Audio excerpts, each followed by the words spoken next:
on va conclure ce module avec votre conseil du jour pour bien gérer son compte de trading. Comment est-ce qu'on choisit le bon varant dans ce contexte évidemment un petit peu fébrile, global?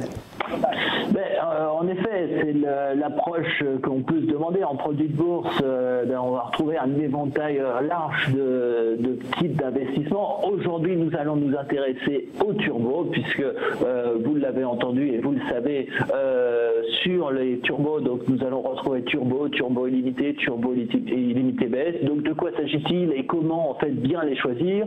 Alors avant tout, il s'agit tous d'une catégorie de produits sur lesquels nous n'allons pas être impactés par la volatilité. Très simplement, nous allons investir sur l'évolution d'un titre, d'une action, d'une matière première, d'un indice au-dessus d'un certain niveau, puisque c'est des produits directionnels, ou en dessous, donc turbo call pour aller à la hausse, turbo put pour aller à la baisse. La différence entre ces trois types de produits, c'est fondamentalement que le turbo classique a une date de maturité, c'est peut-être celui qui est le plus économique, puisque vous n'allez pas avoir de différence entre barrière et prix d'exercice, une date de maturité fixe, un niveau de barrière qui ne change pas au cours de la durée de vie. Chez Unicredit, nous avons proposé depuis le mois de décembre également une large gamme de produits sur action et naturellement sur le CAC, tous les 10 points.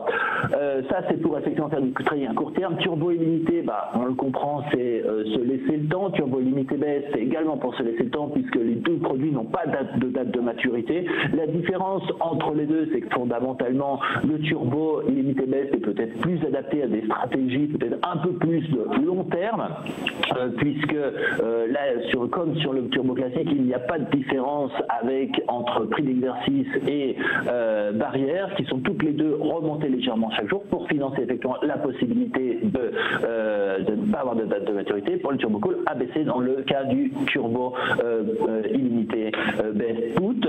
Turbo illimité classique, on va l'utiliser intraday puisque la barrière, et ça c'est l'avantage, la barrière n'est remise à jour dans le même mois plutôt, puisque la barrière n'est remise à jour qu'au début du mois, donc une stratégie intermédiaire. Donc on résume, en court terme, les turbos classiques qu'on peut trouver sur action et indice, en peut-être plus long terme, voir des scénarios se développer turbo illimité baisse.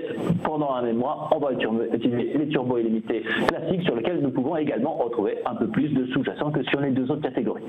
Merci beaucoup Christophe Grosset. Je rappelle que vous êtes responsable des produits de bourse chez Unicredit.